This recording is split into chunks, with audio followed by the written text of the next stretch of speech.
The investor leaned across the table, pointed his fork at the woman in the black dress, and said it loud enough for the whole room to hear. "Sweetheart, how does somebody who looks like you end up running a billion-dollar company?" The laughter started before he even finished the sentence. Every head at that long table turned to watch Sophia Bennett shrink into her chair.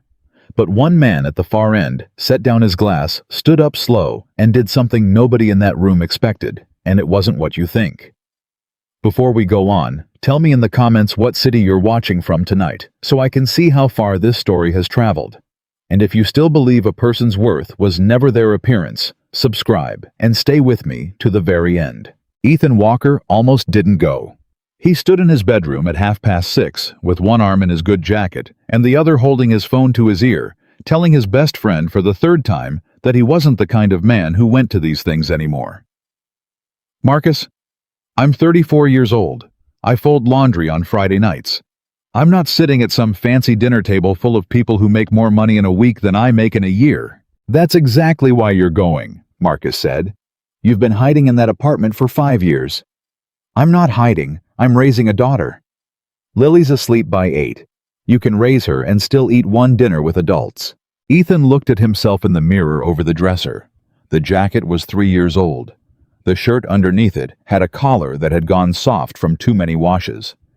He looked, he thought, exactly like what he was, a construction project manager who had learned to live small so nothing could ever knock him down again.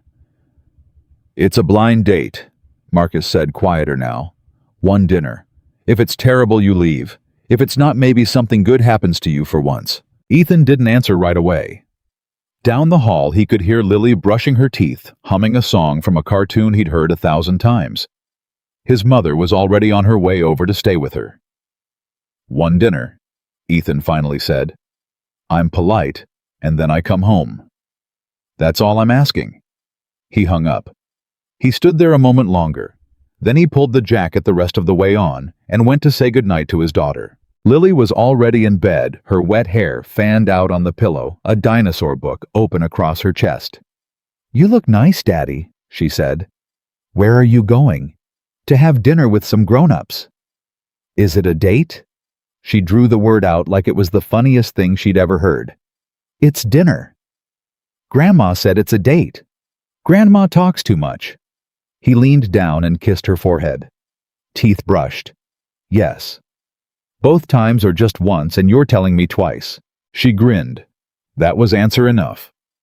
He tucked the blanket up under her chin and turned off the lamp. "Daddy," she said in the dark, "if you make a new friend, you can bring them home. We have room." Something turned over in his chest. He stood in the doorway a second, then said, "We'll see, baby. Go to sleep." The restaurant was the kind of place Ethan had never once eaten at in his life. Everything was low light and quiet money, the kind of quiet that cost something.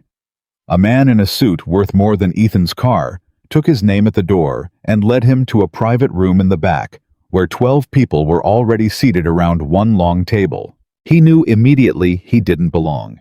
He knew it the way you know cold water. The men wore watches that could pay off a mortgage. The women wore jewelry that caught the light every time they lifted a glass. There was a whole vocabulary being spoken at that table. Funding rounds, exits, valuations that meant nothing to a man who spent his days making sure steel got poured on schedule. Marcus's cousin, who had organized the whole thing, waved him toward an empty seat. "Ethan, glad you came. Sit." He sat. He nodded at the faces around him. He reached for his water glass and knocked over the little card with his name on it, and someone chuckled, and he felt his ears go warm. And then the door opened again, and a woman walked in. Ethan noticed the room before he noticed her, noticed the way the whole table went half a beat quieter, the way a couple of people traded a look, the way one woman's smile stretched a little too wide, a little too fast. He'd seen that kind of smile before. It was the smile people put on right before they were unkind. The woman who'd walked in was heavy-set. She wore a black dress and small gold earrings, and she carried herself the way people carry themselves when they've spent a lifetime being looked at. Wrong chin-level shoulders, back eyes, moving quick around the room to find the exits before she'd even said hello. "Sophia." Marcus's cousin stood. Everyone, this is Sophia Bennett, founder and CEO of Vantage. You've all read about her whether you know it or not. There were murmurs, a few polite claps. A man across the table said, "The Vantage well," in a voice that was more curiosity than warmth. Sophia took her seat 2 chairs down from Ethan. He watched her do the thing he understood without ever having to be told the small performance of being fine. She smoothed her napkin. She reached for the menu. She asked the woman beside her a bright, easy question about the wine list. And underneath all of it, Ethan saw what nobody else at that table bothered to look for. She was tired. Not sleepy tired. Bone tired. The tired of a person who has to be twice as good to be counted half as much and has been doing it for so long, she's forgotten what it feels like to just walk into a room. He knew that tired. He'd worn a version of it himself in the years after Rachel died. Dinner started, the way those dinners always start. People talked about money. They talked about the places they'd been. Aspen, the south of France, a villa somebody was renting in Tuscany for the summer. They asked each other the kind of questions that weren't really questions, just openings to talk about themselves. Ethan mostly listened. When someone asked what he did, he said, "I run construction projects," and watched the interest drain out of their eyes in real time. And he almost laughed because it was so honest. A woman to his left had asked so she could tell him about her house being renovated. Once she realized he wasn't going to be useful to her, she turned her shoulder and never spoke to him again. But Sophia, they were interested in, the men especially. They asked her about her company. They asked her about her numbers. And every time she answered cool and precise, Ethan watched something happen that he found genuinely fascinating. When she talked about the business, they respected her. You could see it. They leaned in. They nodded. One man actually took out his phone to write something down, but every time the conversation drifted back to her, to the woman herself, to the person sitting there in the black dress, the temperature dropped. Eyes slid away. Smiles got tight. It was as if her success was welcome at the table, but her body was not, and everyone had silently agreed to only look at the half of her they'd decided to approve of. Sophia knew it too. Ethan could tell. She kept the conversation on the business on purpose. She steered it there every time it drifted the way you'd steer a car away from a ditch. As long as they were talking about Vantage, she was safe. She was a CEO. She was a number they respected. The moment it became about her, she was something they didn't know how to look at. The man across the table, the one who'd said well, was named Grant. Ethan had gathered that much. He was an investor, older silver at the temples, the sort of man who'd learned a long time ago that money let him say whatever he wanted and call it charm. He'd been drinking steadily. And halfway through the main course, he set down his glass and turned the full weight of his attention onto Sophia. "So, tell me," Grant said, and the whole table quieted a little, the way tables do when they can smell a show coming. "A company like yours, the pressure must be enormous. 16-hour days. Investors breathing down your neck. Cameras. All of it." He smiled. "I have to ask Sophia, and I mean this as a friend, are you really built for that kind of life?" The word landed exactly where he'd aimed it. Built. He let it sit there. And then, because nobody stopped him, he went one step further. "I only ask," he said, "because it's a young man's game. Long hours.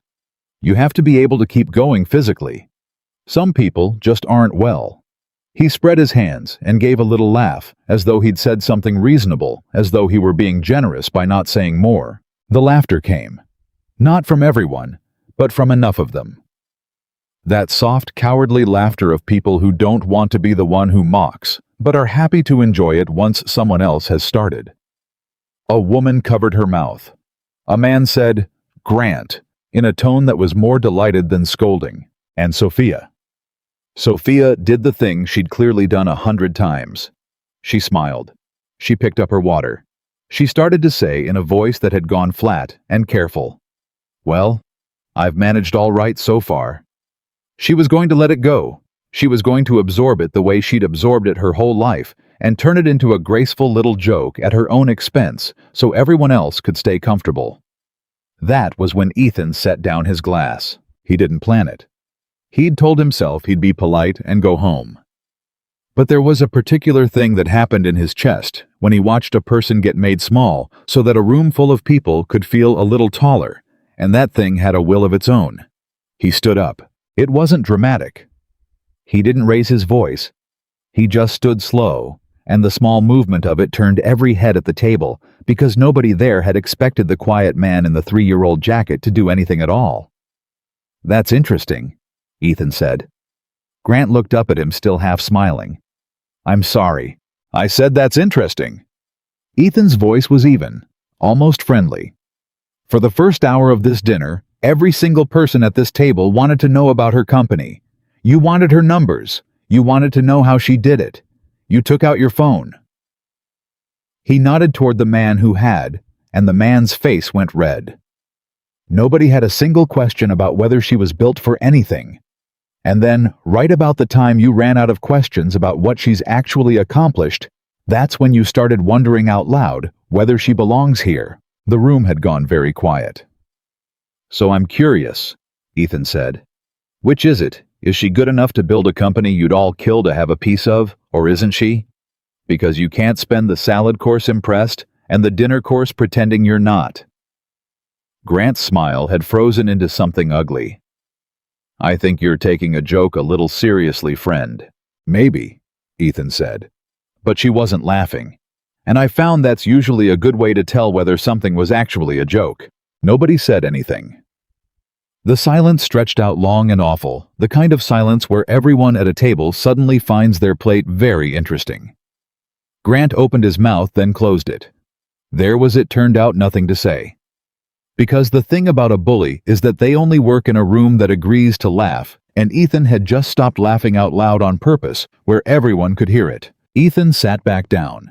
He picked up his fork. He said mildly to no one in particular, "This chicken's very good, by the way." And after a moment, the woman beside him gave a startled, grateful laugh, and slowly the table started to move again. Conversations restarting in 2s and 3s, everyone eager to pretend the last 90 seconds hadn't happened. Ethan didn't look at Sophia. He figured she'd had enough of being looked at for one night. But she was looking at him. Chouad. She found him after out on the terrace where he'd gone to get some air and to text his mother that he'd be home by 10. "You didn't have to do that." He turned. Sophia stood in the doorway, a wrap pulled around her shoulders against the cool. Up close, he could see she'd redone her composure, tucked everything back where it belonged. But her eyes were still doing that quick, wary thing. "Do what?" Ethan said. "You know what?" He put his phone away. He was being cruel. Somebody should have said something an hour ago. I was just the one who ran out of patience. She studied him. He had the strange sense of being weighed not unkindly, but carefully, the way you'd check the ice before you stepped out onto it. "Most people don't," she said. "Say something. In my experience, there are 2 kinds of people at a table like that. The ones who join in, and the ones who feel bad and stare at their plate. I've never had a category for the 3rd kind." "I'm not really any kind. I just work construction, and I don't like watching people get bullied." "You know who I am." They said it 3 times. "Founder and CEO of Vantage." He shrugged. "I don't know what Vantage is, if I'm honest. I meant to look it up in the car and I forgot." For a moment, she just stared at him. And then, something happened to her face, a crack, a flicker, and she laughed. A real one. Surprised out of her. She put a hand to her mouth like she wanted to catch it and put it back. "You forgot?" she said. "I had a lot on my mind. My daughter wants me to make a friend and bring them home. It's a whole thing." "How old?" 8. Going on 40. Sophia came out onto the terrace and leaned on the railing a careful distance away, looking out at the city lights instead of at him. For a while, neither of them said anything, and it wasn't uncomfortable, which surprised them both. "Can I ask you something?" Ethan said. "That depends entirely on the question. What was the last thing that made you genuinely laugh? Before just now, I mean. A real one." She turned her head and looked at him like he'd spoken a foreign language. "That's what... It's not a trick." I'm asking. People don't ask me that. What do they ask you? She thought about it. How I scaled. What my revenue is. Whether I'm raising another round. Whether I'll take a meeting. A pause. Whether I'm built for it, apparently. Right. But before all that, when's the last time something just made you laugh so hard you couldn't stop? And Ethan watched a woman worth several $100 million stand on a terrace and go completely quiet, trying to remember the last time she'd laughed for no reason at all. It took her a long time. When she finally answered, her voice had changed. My mother, she said, about a year before she passed. She was in the hospital, and she was not. She was not a woman who complained, ever. And a nurse came in with this little cup of pudding, this sad hospital pudding, and my mother looked at it, and then she looked at me and she said, Sophia stopped, laughed quietly at the memory. She said, Sophia, promise me when I'm gone you'll tell people I died of something more dignified than this. And I don't know why, but we could not stop. Both of us. This nurse thinking we'd lost our minds. That's the last time I remember laughing like that. She looked almost embarrassed to have said it. That's a good one, Ethan said softly. That's a really good one. What made you laugh? She asked. Since you're collecting. Lily. Always Lily. Last week she informed me very seriously that she'd decided she's going to be a paleontologist and a mermaid. And when I told her those two things might be hard to do, at the same time, she looked at me like I was the stupidest man alive and said, Dad, ocean floor. That's where the bones are. He shook his head. She's smarter than me. It's a problem I'll have for the rest of my life. Sophia laughed again.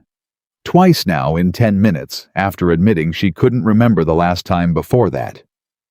Her mother, she asked carefully. Ethan looked out at the lights. 5 years ago, he said. She got sick. It was fast. One of those things where the doctors keep using the word unfortunately, and you start to hate the word. He was quiet a second. Lily was 3. She doesn't really remember her. That's the part I don't have a good way to carry. She'll ask me what her mom's voice sounded like, and I do my best, but I can feel it getting further away and I can't stop it. He hadn't meant to say all that. He didn't say all that. Not to anyone. But there was something about the woman beside him, maybe just that she'd spent the whole night being asked the wrong questions, same as him, that made the right ones easy. I'm sorry, Sophia said, and she said it plain, no performance in it, and he believed her. Yeah, he said. Me too. They talked for an hour on that terrace. The dinner ended inside without them. People filtered out to their cars, and a couple of them glanced at the two figures at the railing and made whatever assumptions they made, and neither Ethan nor Sophia noticed or cared. She told him about her mother and the little apartment they'd grown up in, and how her mother had cleaned offices at night, so Sophia could take a computer class in high school. She told him she'd started Vantage in a rented room with 2 other people and a whiteboard, and that the first investor who'd ever taken a meeting with her had spent the whole time looking at his phone. She did not tell him not that night about the man who'd once said she was successful, despite how she looked, not because of who she was. That would come later. But she felt the shape of it sitting there in her chest the whole time, the way you feel an old injury when the weather turns. And Ethan told her about steel and concrete and pouring schedules, and about a wife who'd loved terrible movies, and about a daughter who wanted him to bring a friend home. He didn't try to impress her. That was the thing she kept circling back to later when she tried to explain to herself what had happened. He didn't try to impress her, and he didn't try to fix her, and he didn't, once, not one single time, look at her the way that whole room had looked at her all night. He just talked to her like she was a person standing next to him. At the end of the night, he walked her to her car, a car with a driver, which made him laugh because he'd been about to offer her a ride in his 10-year-old Honda with the crumbs in the cup holders from Lily's cereal. Thank you, Sophia said, for what you did in there. You don't have to keep thanking me. I do, actually. You don't understand how rare it is. She hesitated, one hand on the door. Can I ask you something now? Fair's fair. You said you didn't know what Vantage was. You didn't know I was any of it, so when you stood up, when you said all that." She was choosing her words carefully. "You didn't do it because of who I am." "No." "Then why?" Ethan thought about how to say it. He thought about Lily asleep at home under a dinosaur book. He thought about all the years he'd spent making himself small, so nothing could hurt him, and about how he'd watched this woman do the exact same thing at that table all night for the exact same reason. "Because I know what it looks like when somebody spent their whole life proving they deserve to be in the room," he said. "And I figured for one night at least, somebody ought to just let you be in it." Sophia Bennett, who had negotiated with billionaires, who had stood in front of 1,000 employees and never once let them see her flinch, stood on the curb and could not for a moment say anything at all. She got in the car. The window came down. "Good night, Ethan Walker," she said. "Good night, Sophia." And as the car pulled away, she caught herself doing something she hadn't done in longer than she could remember. She was smiling for no reason at all. The Monday after that dinner, Sophia Bennett sat in a glass conference room 40 floors above the city and could not concentrate on a single word anyone was saying. Her chief financial officer was walking the room through the third quarter numbers. 2 board members were on the screen behind him. Everyone was nodding at the right places, and Sophia was nodding too, and somewhere underneath the nodding, a small voice in the back of her mind was replaying the sound of a man setting down his water glass and standing up in a room full of people who'd forgotten she was a human being. "Sophia." She looked up. The whole table was waiting. "I'm sorry," she said. "Say that again." "The Halloran meeting, Thursday. Do you want me in the room, or do you want to take it alone?" "Alone?" she said without thinking. "I'll take Halloran alone." Her CFO nodded and moved on, and Sophia went back to not listening, because a thing had happened to her on Friday night that she did not have a category for, and she was a woman who did not like things without categories. She had spent 11 years building a company by refusing to need anyone. That was the whole strategy. Need nothing, owe nothing. Be so good at the work that the work becomes the wall between you and everyone who wants to hurt you. She had built the wall so high and so well that she'd started to believe the wall was who she was. And then a man in a jacket that didn't fit had spent 1 hour on a terrace asking her the wrong questions, and every single one of them had gone straight over the wall like it wasn't even there. She hadn't texted him. He hadn't texted her. They'd traded numbers at the curb almost as an afterthought, and neither of them had used them. And by Wednesday, Sophia had convinced herself the whole thing was going to stay exactly where it belonged, which was in the past, which was safe. On Wednesday night, her phone lit up at 9:14. "This is Ethan, from the dinner. My daughter has informed me that if I made a friend and didn't follow up, I have no manners. So, following up." Sophia read it 3 times. She was in bed with her laptop open and 4 browser tabs of contracts she needed to review before Halloran, and she read a 2-line text message 3 times, like it was a term sheet. She typed, "Your daughter sounds like she runs a tighter ship than I do." She would. "She's already scheduled my whole week. I get a 15-minute recess at noon most days. What happens at noon? Peanut butter. Sometimes an apple if I'm feeling responsible." Sophia laughed out loud in an empty apartment. Then she stopped and looked at the phone like it had done something to her. Coffee, she typed before she could talk herself out of it. "This weekend. I'm buying." "You are absolutely not buying. I'm a CEO, Ethan. I buy things, not my coffee. I have exactly one rule and that's it." She stared at the screen. In 11 years, the number of people who had refused to let her pay for something could be counted on no fingers. Everyone let her pay. Letting her pay was how people stayed close to her without having to feel anything. "Fine," she wrote. "You buy the coffee. I'll buy the thing you're too proud to buy for yourself. Deal. It's a scone. I always want the scone, and I never get it. Why not? $4 for a scone feels insane to me. It's a construction thing. I know what $4 of concrete looks like." Sophia set the phone down on her chest and lay there in the dark and felt something she had not felt in so long that it took her a full minute to name it. She felt light. That was the first thing that scared her, They met Saturday at a coffee shop. He picked a small loud place with mismatched chairs and a chalkboard menu, exactly the kind of place Sophia never went, because places like that were full of people who would notice her, and she'd spent her life managing where she could be noticed. Ethan was already there when she walked in, and he stood up and he did not do the thing. The thing where a person's eyes flicked down and back up in a quarter-second taking inventory. He just smiled and said, "You found it," and pulled out her chair, and Sophia sat down and realized her heart was going too fast for a Saturday morning. He bought the coffee. She bought the scone. He ate half and made her eat the other half and told her she was right. $4 was worth it. This changed everything. He was a new man. "How was your week?" he asked. And here was the strange part. People asked her that all the time. How was your week? It was noise. It was throat clearing. It was what you said before you asked her for the thing you actually wanted. So she had a standard answer. Busy. Good. Big quarter. She started to give it. It was busy, she said, and then she stopped because he was looking at her like he actually wanted to know, and she found she didn't want to lie to that face. "It was hard, actually," she said. "I have a meeting Thursday that could either double the size of my company or blow a hole in it, and I've been up until 2 every night, and I ate dinner standing over the sink 4 out of 5 days, and I don't know why I'm telling you this." "Because I asked," Ethan said simply.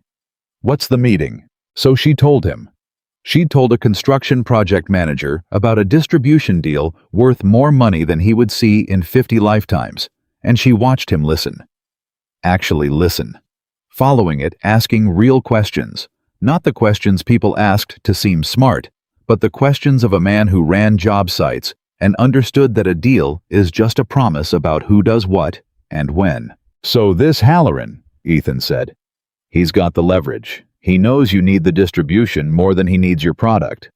That's exactly it, and he knows I know it. So he's going to squeeze you Thursday. Ask for terms he doesn't deserve because he thinks you can't walk." "Yes." Ethan turned his coffee cup around in his hands. "Can you walk?" Sophia opened her mouth to say no. That was the truth she'd been carrying all week. She couldn't walk. She needed. Halloran, the whole board, knew it. That was why she was going in alone, so nobody would see her flinch. "No," she said. "Then that's your problem," Ethan said. "Not the terms, the walking. On my sites, the second a subcontractor knows I can't fire him, the work gets worse and the invoices get bigger, every time. The only leverage that's real is the leverage where you can get up from the table." He looked at her. "You need a second door before you walk in that room. Somebody else who can give you what he gives you. Even if it's worse. Even if it's smaller. You need to be able to look at Halloran and mean it when you say you'll take less somewhere else." Sophia sat very still. Because in 11 years with a board full of Harvard MBAs and a war chest of consultants, no one had said the thing this man had just said to her over a shared scone. They'd all been so busy being impressed by the size of Halloran that not one of them had told her the obvious carpenter's truth that a man who can't walk away has already lost, and the only fix is to build a second door. "There's a smaller distributor," she said slowly. "West Coast only, half the reach. I turned them down in the spring because Halloran was the whole prize." "Are they still interested?" "I don't know. Maybe." "Then you've got until Thursday to make them interested." He shrugged and finished his coffee. "You don't even have to take their deal. You just have to be able to." Sophia left that coffee shop and called her head of business development from the sidewalk and told him to get the West Coast distributor back on the phone by Monday, and her BD guy said, "I thought we killed that in April," and Sophia said, "We're unkilling it," and hung up. On Thursday, she walked into the Halloran meeting with a second door at her back, and she felt it the whole time, like a hand between her shoulder blades. Halloran squeezed exactly like Ethan had said he would. He asked for terms that were insulting. And for the first time in her professional life, Sophia Bennett looked across the table at a man with all the leverage and said without her voice shaking, "That doesn't work for me. I've got another option, and I'll take it before I'll take that." Halloran blinked. Halloran had not expected that. Halloran had done his homework, and his homework said she couldn't walk, and here she was, standing up, reaching for her bag.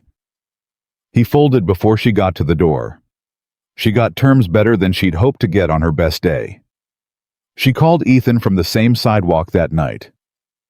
"I have to tell you something," she said, "and I need you to not make it weird." "I make everything weird. It's a gift. But go. You just made me a lot of money, a genuinely embarrassing amount of money, over a scone." There was a pause. Halloran. Folded, because I had a second door. Because a man who pours concrete for a living understood my business better in 20 minutes than a room full of people I pay a fortune. "I didn't understand your business," Ethan said. "I understood that nobody negotiates well when they're scared. That's not a business thing. That's a people thing. You already knew it. You just needed somebody to say it out loud who wasn't going to lose anything either way." And that was the second thing that scared her, because she was starting to understand what he was. He wasn't a man who was going to take from her. In 11 years, everyone had taken. Everyone had wanted the meeting, the intro, the investment, the proximity. And here was a man who'd just handed her the single most useful thing anyone had given her in years, and wanted nothing back except apparently for her to eat her half of a scone.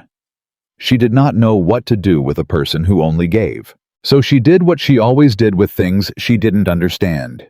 She tested it. Over the next 3 weeks, she pushed on it hard, the way she'd have stress-tested a system before she trusted it with anything that mattered. She offered to fly him somewhere. He said no, he had Lily. She tried to send a car. He said he had a Honda, and the Honda had feelings. She mentioned once, almost cruelly, a table at a restaurant so exclusive that people put their names down a year out, and she watched to see the hunger she'd seen in 100 faces. "That sounds miserable," Ethan said. "You'd have to wear real shoes, and there's no way the food's better than the diner by my place." "Come to the diner. The pancakes are a crime." She went to the diner. The pancakes were a crime. She wore flat shoes, and no one there had any idea who she was, and she ate an entire stack of pancakes across from a man who kept stealing her bacon. And at one point, she laughed so hard at something Lily had apparently said that morning that she snorted in public in a diner, and clapped a hand over her mouth in horror, and Ethan looked at her with such open delight that she had to look away. "Don't," she said. "Don't what?" "Look at me like that." "Like what?" "Like I'm." She couldn't finish it. She didn't have the words for the way he looked at her, because no one had ever looked at her that way, and she had no name for it. "You snorted," Ethan said. "It was the best thing that's happened to me all week. I'm allowed to enjoy it." She got up too fast and said she had a call, which was a lie, and she went out to the parking lot and stood by her car and pressed the heels of her hands against her eyes and breathed until the thing in her chest stopped trying to come out of her. Because here was the truth, she had been out running since the terrace. She was starting to need him, and needing someone was the one thing she had built an entire life. An entire company, an entire fortress of glass and money and armor to never have to do again. Because the last time she'd needed someone, she'd learned exactly what that got you. His name had been Daniel. She didn't think about Daniel. She had spent years not thinking about Daniel with the same discipline she brought to everything, and it had mostly worked. But sitting in that parking lot, she thought about him now because Ethan Walker was cracking something open in her, and Daniel was what lived underneath. She'd been 24. Vantage was a year-old small scraping. Daniel was older, established, charming in the practiced way of men who've never once had to wonder if a room would be kind to them. He'd pursued her, and she'd been so stunned to be pursued her, the girl who'd cleaned houses with her mother. The woman rooms went quiet around that she'd handed him everything, every soft thing she had. She'd let herself believe him. They were together 2 years. And at the end of it, in a fight, she could still recite word for word, if she let herself, he had said the sentence that had gone into her like a nail and never come out. "Sophia, be reasonable. You're successful despite how you look, not because of it. Do you understand what I'm telling you? Any man who's with you is choosing to see past something. You should be grateful, not difficult." Choosing to see past something. She'd built the wall that year, higher than it had ever been. She'd decided at 26 that she would never again be a thing a man had to see past. She would be so successful, so untouchable, so far above the reach of anyone's charity that no man would ever again get to feel generous for loving her. She'd rather be feared than pitied. She'd rather be alone than see past Abel. And it had worked. God, it had worked. She'd become exactly the woman she'd set out to be. Powerful, wealthy, alone, safe. And now a man was eating her bacon in a diner and looking at her like she was the best thing that had happened all week, and she was standing in a parking lot terrified because she could feel the wall coming down, and she did not know how to live without it. She almost ended it right there. In the parking lot. She had the text half-typed. "This has been lovely, but I think we want different things. Clean. Final. Safe." Her thumb was over the send button. Then the diner door opened, and Ethan came out, and he wasn't looking at his phone. He was looking for her, scanning the lot with a little worried crease between his eyebrows, and when he found her, the crease went away, and something easier took its place, and he raised his hand in this small, dumb wave, and Sophia deleted the text. She hated herself a little for deleting it, but she deleted it. "You okay?" he called. "Fine. The call went long." "You didn't have a call." She froze. He walked over, hands in his pockets, and stopped a respectful few feet away. "You don't have to tell me what it is," he said. "But you don't have to lie about it either. Those are the only two rules I've got. Be honest or say nothing. Both are fine. Lying's the only thing that doesn't work on me, and it's only because I'm bad at it myself, and I can always tell." Sophia looked at him for a long moment. "I got scared," she said. "That's what the call was. I came out here to end this because I got scared." She watched him take that. He didn't flinch. He didn't get defensive. He just nodded slowly like she'd told him the weather. "Okay," he said. "Did you end it?" "No." "Why not?" "Because you came outside looking for me," she said, and her voice did something she didn't authorize, "and you weren't on your phone." Ethan didn't say anything for a second. Then he said, "That's a low bar, not being on my phone." "You have no idea," Sophia said, "how low the bar has to get before you stop hoping anybody clears it." He nodded again. He seemed to be deciding something. "I'm going to tell you something," he said, "and I'm going to say it once, and then I'm going to buy you a milkshake because you seem like you could use one. I'm not in a hurry. I don't need this to be anything faster than it is. I've got a kid and a job and a whole life, and I'm not sitting around waiting for you to figure yourself out. But when you get scared, you can just tell me you're scared. You don't have to run all the way out to a parking lot and invent a phone call. Scared is allowed. Running is allowed too, honestly. I've done plenty of it. But you can just say it. That's all." He tilted his head toward the diner. "Chocolate or vanilla?" Sophia stared at him. "Chocolate," she said. They went back inside. She had the milkshake. She did not run. And that night, lying in bed, she understood that she had crossed a line she couldn't uncross, and that the smart move, the safe move, the move the woman she'd built herself to be would make, was to end it while ending it still cost only a little. She didn't make the smart move. That was new for her. For 6 weeks, it was good. It was better than good, and Sophia kept waiting for the catch because in her experience there was always a catch. There was always the moment the giving turned into taking, the moment she found out what it had all been for. She waited for him to ask for money. He never did. She waited for him to ask for an introduction, a favor, a job for a friend. He never did. She waited for him to slip to reveal the angle, and there was no angle, and the not having an angle unnerved her more than any angle could have. And then on a Tuesday, the catch came. It just wasn't the one she'd been watching for. She was at a restaurant with 2 board members and an investor she was courting, a real dinner, a work dinner in her world at one of the places where she knew how to be. She was in armor. She was CEO Sophia Sharp and easy, the version of herself that rooms respected. And she looked up from the wine list and saw 3 tables over a face she'd spent years not thinking about. Daniel. Older now. Grayer. But him. And he'd seen her. and he was getting up and he was coming over with a smile she remembered too well. The charming one, the one that had cost her so much. And there was nothing she could do about it in the middle of a work dinner with 3 people whose respect was worth millions. "Sophia Bennett," Daniel said, arriving at her table, hand out delighted. "My God, look at you. Look at all this. Daniel." She kept her voice level. She kept the armor on. "It's been a long time." "It has. You've done well. Everybody's done well knowing what you've done. You're all over everything."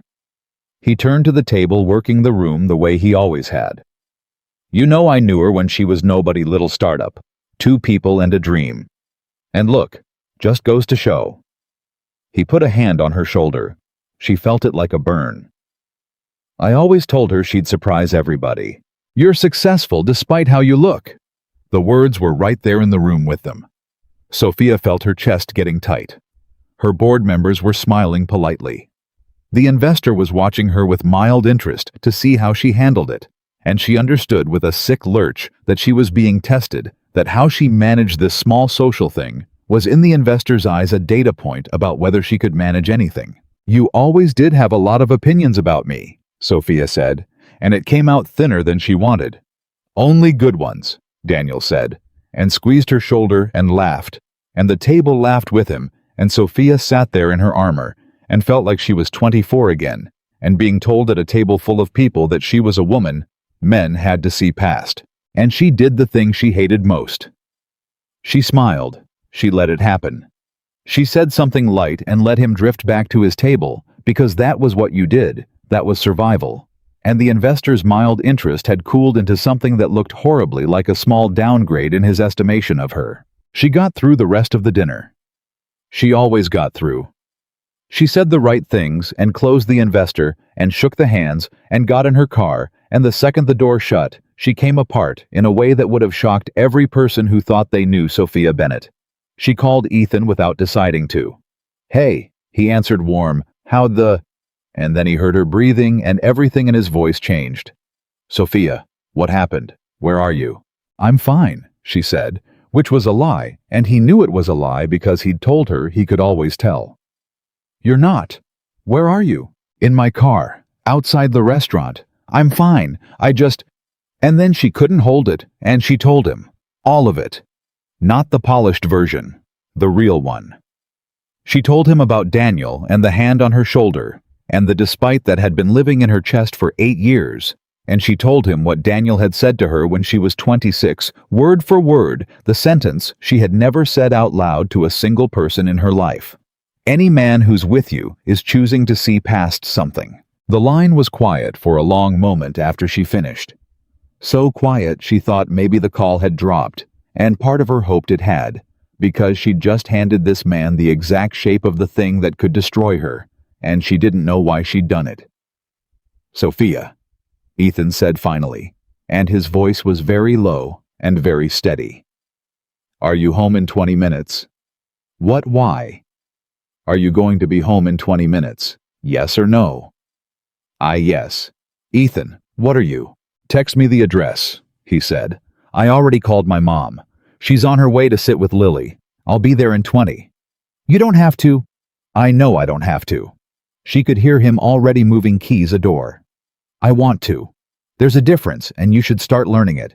Text me the address." He hung up before she could argue. He was there in 19 minutes. She'd texted the address of her building, and he'd driven across the city in his 10-year-old Honda, and he came up in the elevator, and when she opened the door, he was standing there in a t-shirt with paint on it, because he'd been touching up Lily's bookshelf when she called, and he had never looked less like the men who came to her door, and he had never looked better to her in her life. "Okay," he said, stepping inside, taking off his shoes, because that was the kind of man he was, a man who took off his shoes in your home without being asked. "Sit down. I'm going to make you tea because I don't know what else to do with my hands. And then I'm going to say something, and you're going to let me say the whole thing before you argue. Deal? Ethan, deal, deal," she said and sat. He found her kitchen. He found the kettle. He didn't know where anything was, and he opened 4 wrong cabinets, and she almost laughed through the tightness in her chest. watching a man in a paint-stained shirt hunt for mugs in a kitchen worth more than his apartment. He made 2 cups of tea, badly, the bag left in too long, and set one in front of her and sat down across from her and looked at her. "That guy," he said. "Daniel. What he said to you? When you were 26. Ethan turned his mug in a slow circle. "I want to tell you it's not true, but you already know it's not true. You're the smartest person I've ever met. You know it's garbage, so me telling you it's garbage isn't worth anything, right?" "Right," she whispered. "So I'm not going to tell you that." He leaned forward. "I'm going to tell you something else, and I need you to actually hear it. That man didn't say that to you because it was true. He said it to you because he was leaving, and he wanted to make sure that when he left, he took something with him. Some people, when they go, they want to leave you smaller than they found you. It's the meanest thing a person can do, and he did it on purpose. And he did it in a way he knew would last. He built you a wall, Sophia. He handed you the bricks, and he told you it was for your protection, and you've been living inside it for 8 years. Sophia's eyes were burning. "And here's the part I actually came over to say." Ethan went on, and his voice got quieter, not louder. "You keep waiting for me to see past something. You've been waiting for it since the terrace. I can feel you waiting for it.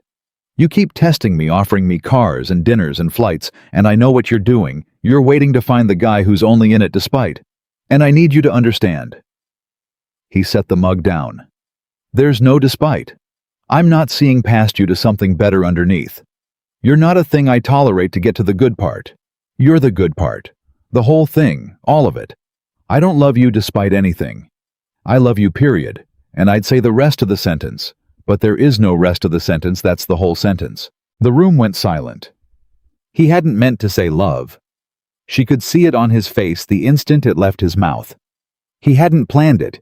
It had just come out the way the true things always came out of him.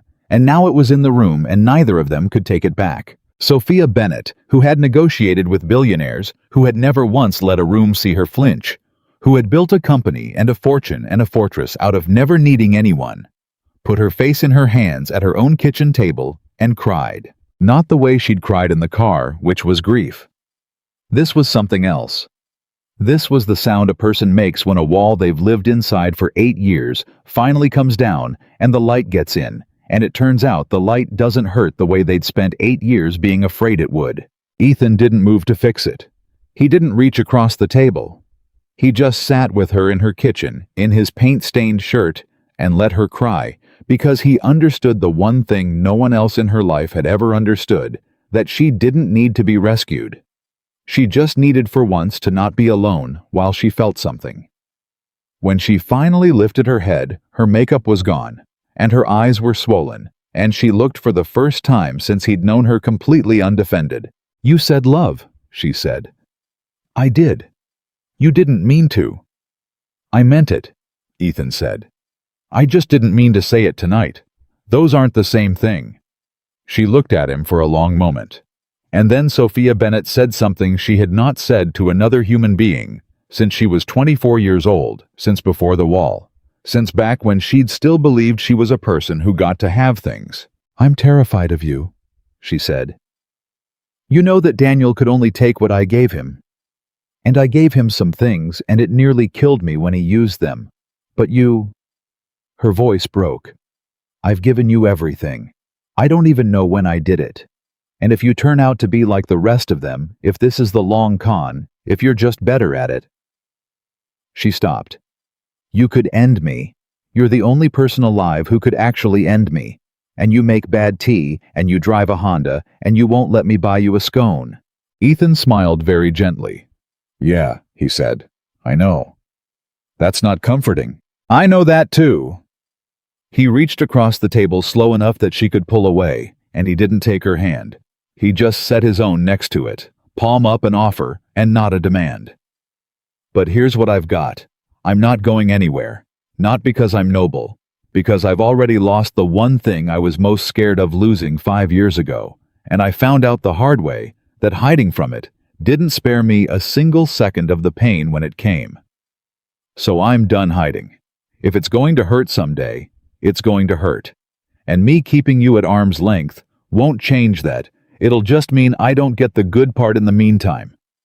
And you're the good part. So no, I'm not going anywhere." Sophia looked at his open hand on her kitchen table for a long, long moment, and then she put her hand in it. It was the first time in 8 years she had reached for someone instead of building a wall against them, and her hand was shaking when she did it, and Ethan held it steady, and neither of them said anything for a while because there was nothing that needed saying. They sat like that until the tea went cold. And when he finally left near midnight, because he had a daughter and a mother waiting and a life he'd built the same careful way she'd built hers, he stopped at the door and put his shoes back on and looked at her. "There's one more thing," he said, "and then I'll go." "What?" "Lily wants to meet you." He said it carefully, watching her face. "She's been asking. I told her I'd ask you. No pressure. It's a big thing meeting her. I don't do it lightly. I've never done it, actually, not once in 5 years. He paused. "But she asked, and I don't lie to her, so I'm asking you." And Sophia Bennett, who had faced down Halloran and the board and a room full of people who'd laughed at her, felt her heart start to pound harder than it had all night. Because she could survive Daniel. She could survive the board. She could survive being laughed at across a table. She did not know if she could survive being rejected by an 8-year-old. "What if she doesn't like me?" Sophia said, and her voice came out small. Ethan's hand was on the door. "Sophia," he said, "you have no idea what you're about to walk into." Sophia Bennett had spent 11 years learning how to walk into any room without letting her fear show, and none of it helped her the Saturday she was supposed to meet an 8-year-old. She changed her clothes 4 times. This was a woman who had a stylist who had appeared on magazine covers who could get dressed for a shareholder meeting in 6 minutes flat, and she stood in her closet at 9 in the morning and could not decide what a person wore to be judged by a child. Too formal, and she'd look like she was trying to impress. Too casual, and she'd look like she didn't care. She put on a dress, took it off, put on slacks, took them off, and finally stood there in the middle of everything she owned, and realized her hands were shaking. She called Ethan. "What do I wear?" she said. "No hello." "Sophia." "I'm serious. What does she like? Does she like I don't know what children like? Colors. Does she have a favorite color? Should I match it? Would that be weird? It would be weird. Are you having a nervous breakdown in your closet right now?" "Yes," Sophia said. "Yes, I am. I closed a 9-figure deal on Thursday and I am currently unable to select pants." She heard him laughing low and warm, and she wanted to be angry about it, but she couldn't be. "Wear whatever makes you comfortable," Ethan said. "She's not going to notice your clothes, I promise you. She's going to notice whether you think dinosaurs are cool and whether you're willing to lose at Uno.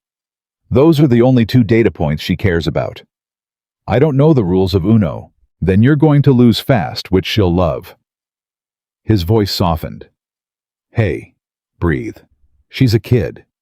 She's the least judgmental person you're ever going to meet. That's kind of the whole point of them." Sophia sat down on the floor of her closet in her bathrobe. "What if I get there, and she takes one look at me and—" She couldn't finish it. "And what?" "And she sees what everyone sees." There was a pause on the line. When Ethan spoke again, his voice had changed, gone quieter and more careful. "Sophia, she's 8. She hasn't learned yet to see the thing you're scared of. Nobody's taught her. That's the miracle of it. You're about to spend an afternoon with the one person on earth who is going to look at you and not see a single thing except a lady who came to her house. Try to let that be a gift instead of a threat." "Okay." She pressed the phone to her ear and closed her eyes. "Okay," she whispered. "Wear the blue thing. You told me about a blue thing once. Wear that.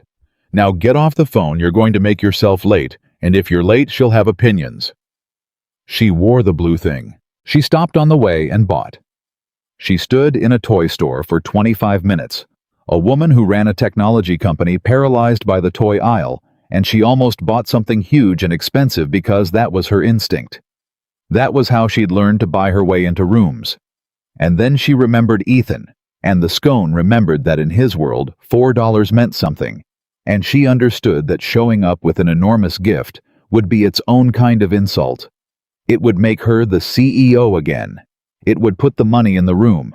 So she put back the giant thing, and she bought instead a small box of the kind of art supplies a kid could actually use up the good markers, the ones that don't dry out, and a book about the ocean floor.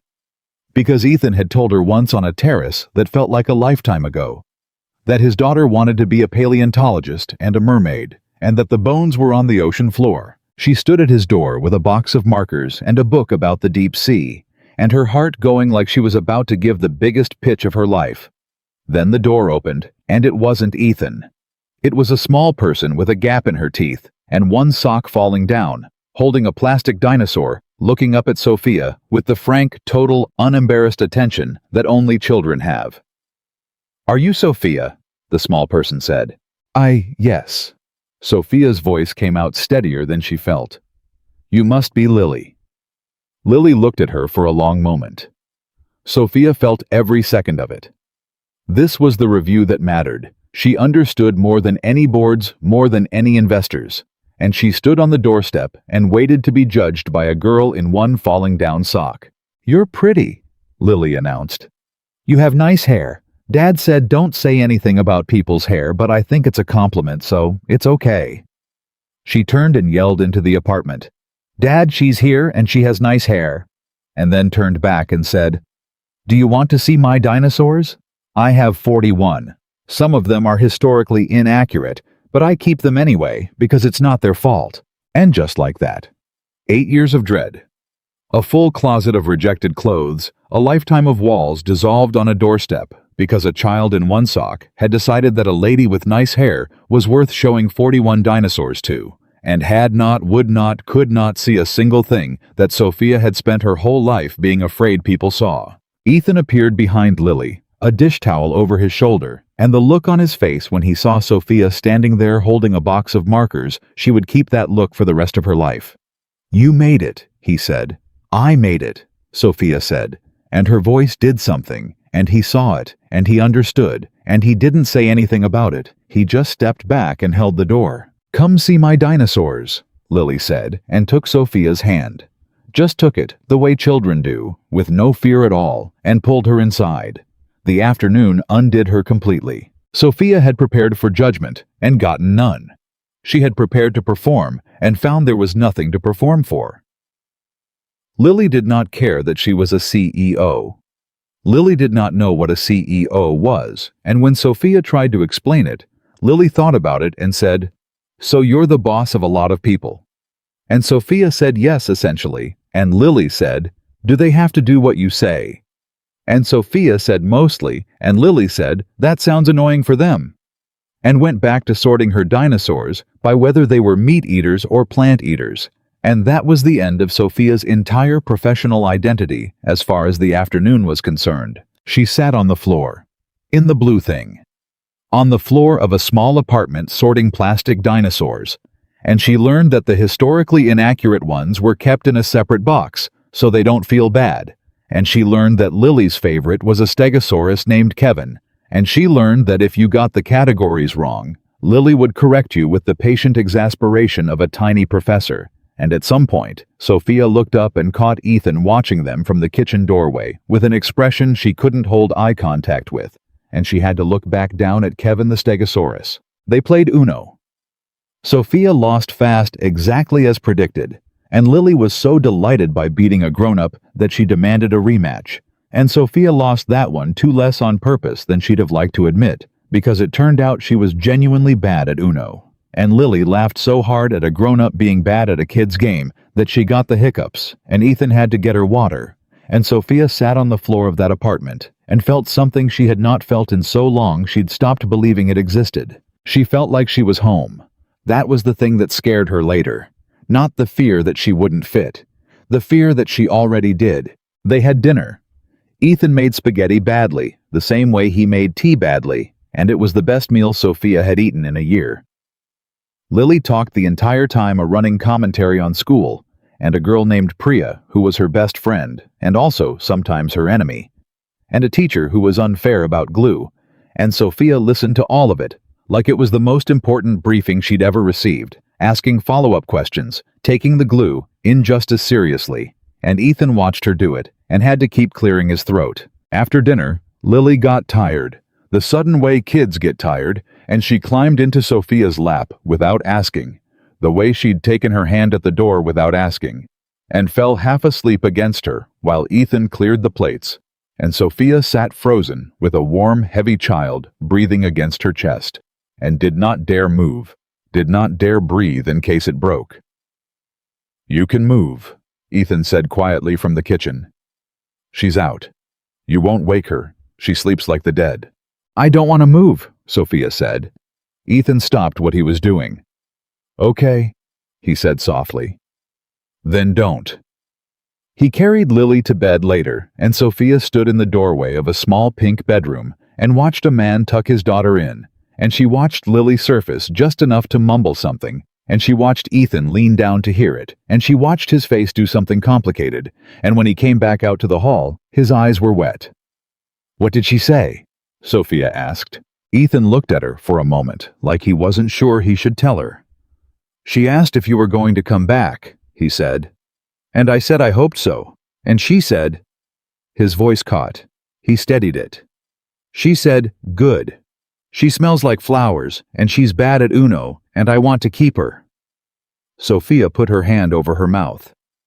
"She wants to keep me," she said. "She wants to keep you," Ethan said. And Sophia Bennett, standing in the hallway of a small apartment outside a small pink room, understood that she had just been handed the thing she had been most afraid to want. The thing she had built an entire fortress, specifically, so she would never have to want. And it had been handed to her not by a man trying to impress her, or use her, or see past her, but by a sleeping 8-year-old who thought she smelled like flowers. She didn't cry this time. She was past crying. She just stood there and let herself for one moment have it. For a while after that, everything was good in a way Sophia didn't have a lot of practice with. She came back. She came back the next weekend, and the one after, and it stopped being a visit and started being a rhythm. She learned the apartment. She learned where the mugs were so Ethan would stop opening 4 wrong cabinets, and then she caught herself opening the mug cabinet without thinking one Sunday, and had to sit down for a second because of what it meant that she knew where the mugs were. She learned Lily's schedule, the school pickup, and the ballet on Tuesdays she pretended to hate and secretly loved, and the way she needed exactly 20 minutes of silence after school before she'd talk about her day. She learned that Ethan sang badly when he cooked, and that he'd stop the second he noticed you'd hurt him, and she made a project of catching him at it. She started helping Lily with school projects. There was a science fair, and Lily wanted to do something about the ocean, of course, and Sophia, who employed hundreds of engineers who could have built the girl a working submarine, instead sat on the floor and helped her make a diorama out of a shoebox and construction paper and too much glue, and did not fix it when it came out crooked, and understood that the crooked one made by the two of them was worth more than any perfect one money could buy. And she waited the whole time for the wall she'd need, and it didn't come. And she started slowly, terrifyingly to believe, which is exactly when it fell apart. It was a Wednesday. Sophia was in a board meeting, the good kind, the kind where the numbers were up and everyone was happy, and her assistant slipped in and put a note in front of her, and the note said her office had a call holding a school about Lily's father, and could she take it? Her whole body went cold. She was not Lily's mother. She was not on any form, any list, any emergency contact anywhere. There was no reason on earth a school would call her about Ethan, which meant something had gone wrong badly enough that a school unable to reach the person they were supposed to reach had started calling anyone connected to the family and had somehow gotten to her. She left the board meeting mid-sentence. She had never done that in 11 years. The call was from Lily's school. Ethan had been in an accident. A scaffolding collapse at a job site. He was the project manager. He'd been on the site and something had failed, and he'd been hurt, and he was at Harborview, and the school had Lily, and could not reach anyone. And Sophia was the third name in some file somewhere, because Ethan at some point without telling her had written her down. He'd written her down. She would think about that later, when she had room to think about anything. He'd put her name in a file at his daughter's school as someone who could be called. He'd made her family on paper and never mentioned it the way he did all his true things quietly without needing credit. But she couldn't think about it then.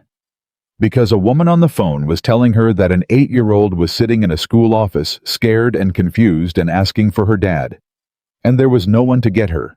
And Sophia heard herself say in a voice that came from somewhere very old and very sure, "I'm on my way. Do not let anyone take her but me. I'll be there in 20 minutes. She got there in 15. She had never driven herself like that. She'd forgotten she could. She left the driver, took her own car, ran 3 lights. She'd deny running and walked into that school office and saw Lily sitting in a plastic chair too big for her, swinging her feet, her face doing the brave thing that broke Sophia's heart, because it was Ethan's brave thing, the exact same one, the I'm fine that fools no one. "Sophia." Lily launched off the chair and into her, and Sophia caught her, went down to her level, held her. "I'm here," Sophia said. "I'm here, baby. I've got you." She'd never called her baby before. It just came out. "They said Daddy got hurt," Lily said into her shoulder, and now the brave thing cracked, and the tears came. "They won't tell me how bad. Is he? Sophia, is he going to? Listen to me." Sophia pulled back just enough to look her in the eye, and she used the voice, the CEO voice, the one that made rooms full of frightened people calm down. Except she'd never once used it for something that mattered like this. "Your dad is tough, you know that. He's the toughest person either of us knows. He got hurt, and the doctors are helping him right now, and you and I are going to go see him together right now. I am not going to leave you. Do you understand me? I am not going anywhere. Whatever happens, I am right here." Lily searched her face the way children do checking for the lie, and Sophia held perfectly still and let her check because there was no lie to find, and Lily saw that there wasn't, and something in her small body settled. "Okay," Lily said. "Okay, can we go now?" "We're going right now." Sophia signed whatever they needed signed. She didn't read it. She'd have signed away the company. And she took Lily's hand and walked her out to the car and buckled her in herself, checking the belt twice, and drove them both to the hospital with her heart in her throat and a little girl in the back seat asking questions she couldn't answer. The next 3 hours were the longest of Sophia Bennett's life, and she had lived some long hours. They didn't know anything at first. He was in surgery. The scaffolding had come down, and he'd pushed a younger worker clear before it hit. Of course he had. Of course that was what he'd done. That was the entire man in a single reflex, and he'd taken the worst of it himself.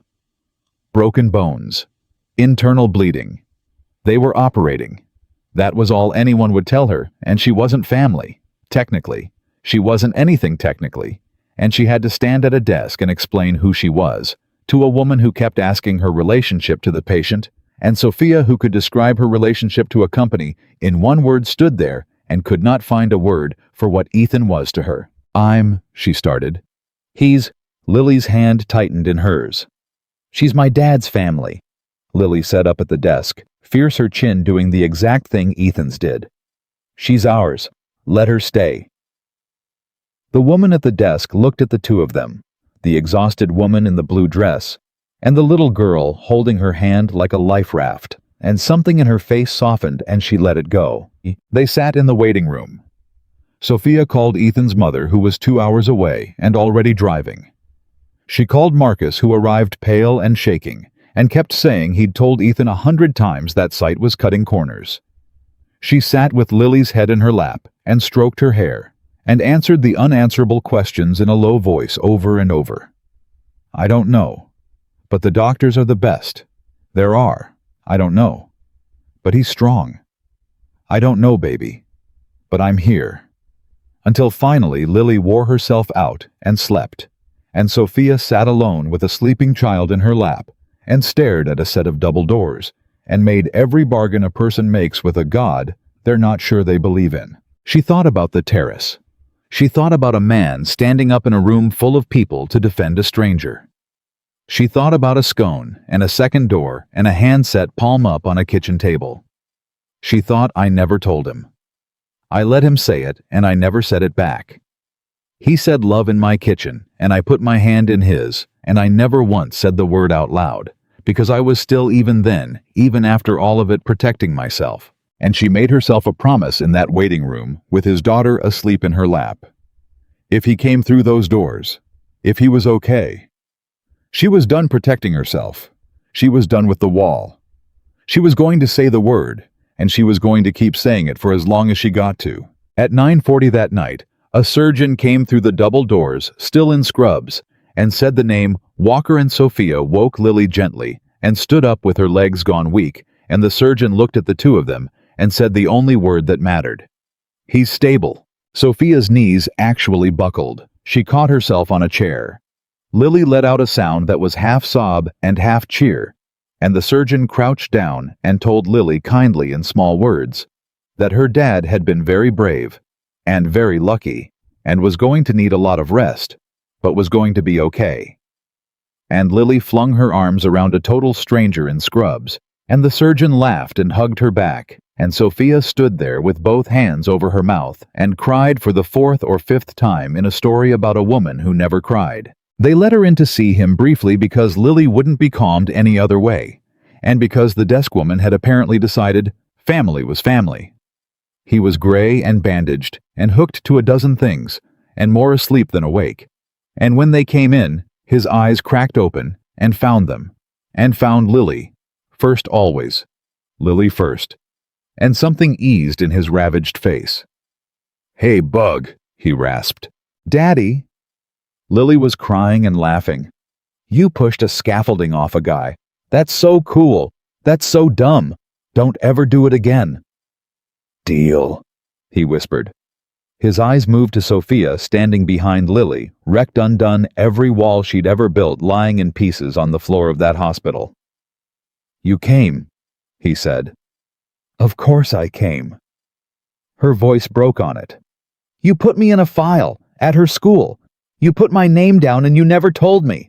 "Yeah," Ethan breathed, and the ghost of his smile crossed his ruined face. "Meant to mention it." And Sophia Bennett, who had come to a hospital as a woman with no official claim on this man or his child, who had been asked at a desk to define a relationship she had no word for, leaned down close to his ear, so close that Lily couldn't hear, so close it was only for him. And finally, 8 years and 1 collapsed scaffolding, too late, said the word out loud. "I love you," she whispered. "Do you hear me? I love you. I should have said it in the kitchen. I'm never not saying it again." Ethan's hand moved slow and heavy, and found hers on the rail of the bed, and held it the way he'd held it steady once at a kitchen table when it was shaking. "There she is," he whispered, and then his eyes drifted shut, and the machines kept their steady, promising rhythm, and Sophia stood in that room holding his hand with his daughter pressed against her side, and understood that she was at last exactly where she was supposed to be. The word love was easy to say in a hospital room at 9 at night, with a man barely conscious. It was harder, Sophia discovered, to live it out over the 11 weeks it took Ethan Walker to put himself back together. Because Ethan, it turned out, was a terrible patient. He was a man who had spent his entire adult life being the one who took care of other people, and he did not have the first idea how to let anyone take care of him. The first morning he was home from the hospital, Sophia caught him trying to get up off the couch on his own to make Lily's lunch ribs still cracked one arm in a sling, and she stood in the doorway of his apartment and said, "Absolutely not."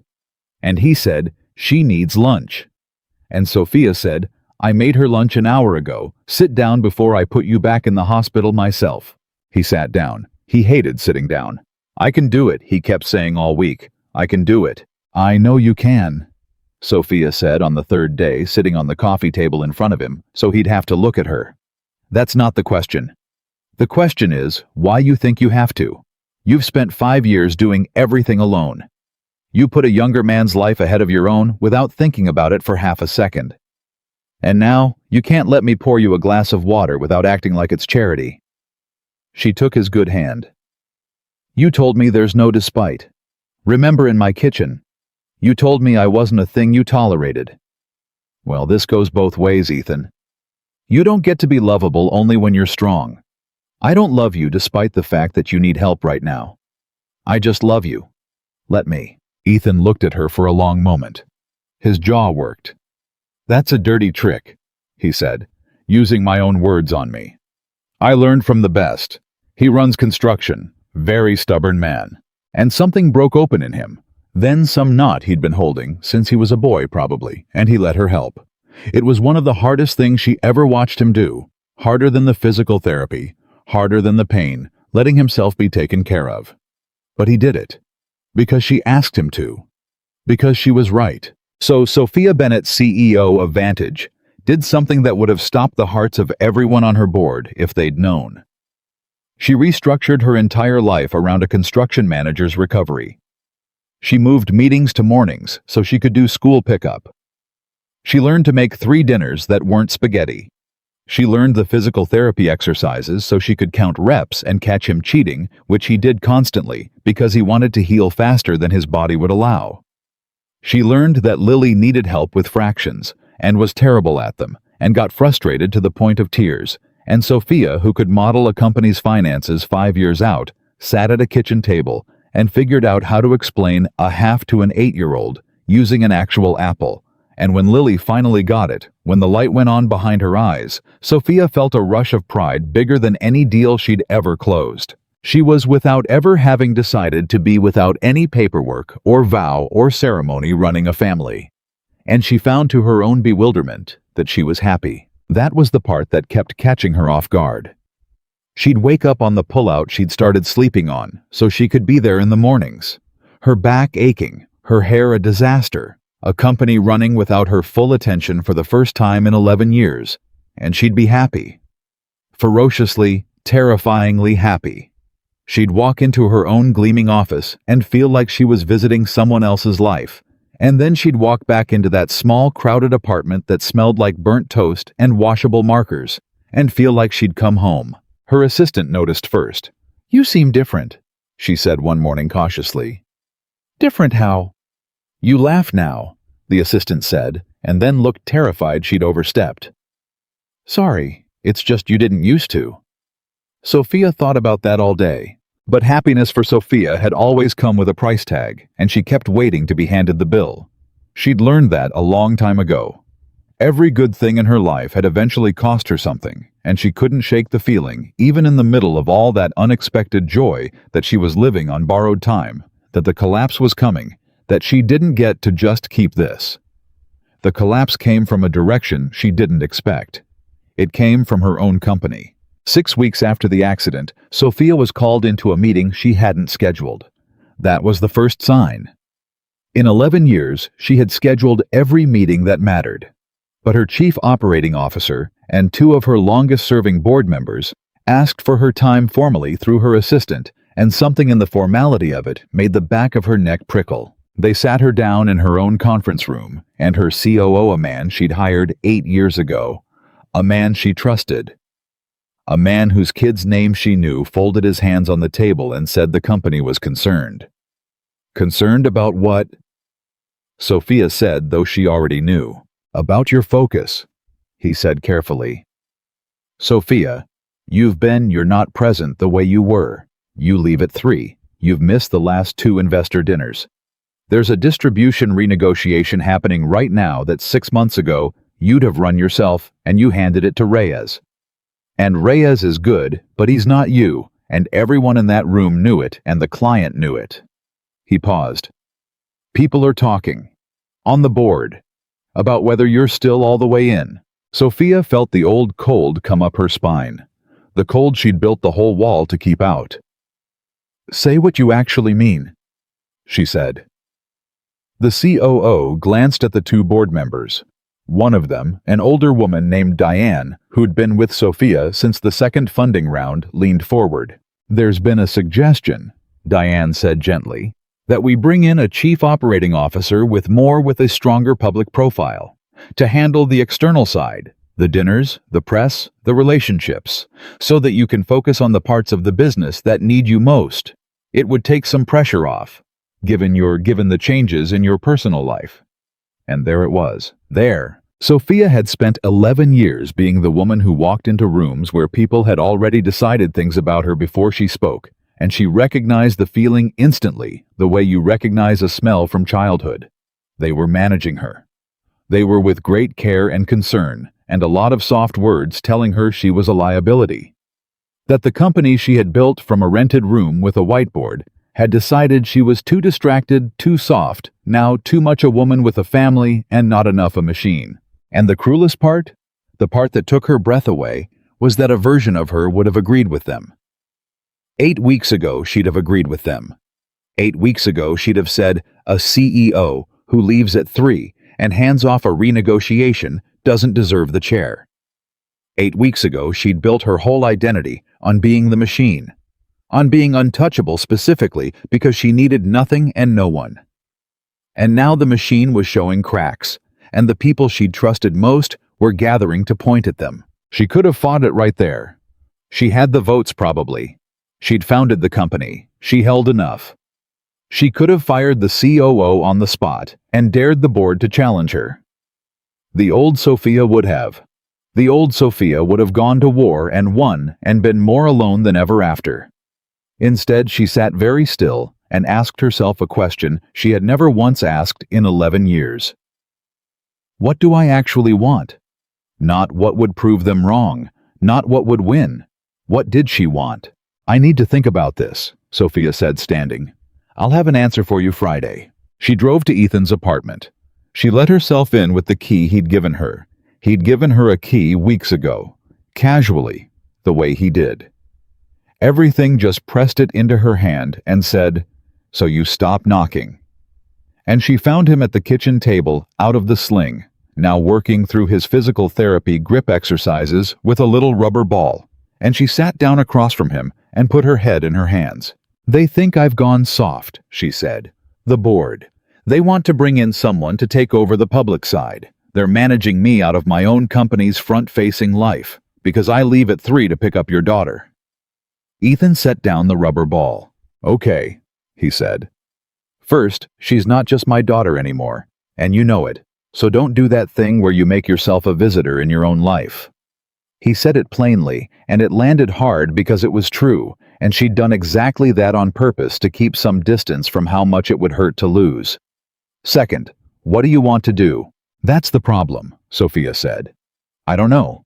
10 weeks ago I'd have burned the building down, fired the man, dared the board, and I'd have been right, and I'd have won." She looked up. "But I sat in that room today, and I thought about what I actually wanted, and Ethan, I couldn't find the part of me that wanted to win. I found the part of me that wanted to get home in time for dinner, and that terrified me, because if I don't want to win anymore, then who am I? The winning is the whole thing. It's what I built. It's what I am." Ethan reached across the table and took her hand. "Can I tell you what I see?" he said. "From the outside. Please. I see a woman who spent 11 years being told she was only worth the winning.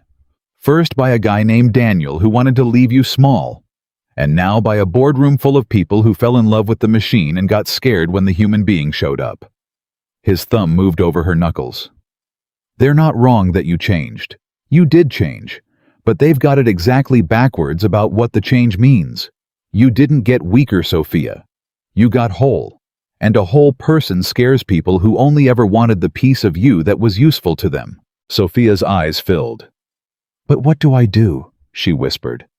"It's my company. I can't just... It's the thing I built. It's proof. It's the proof that Daniel was wrong, that they were all wrong, that I was worth something.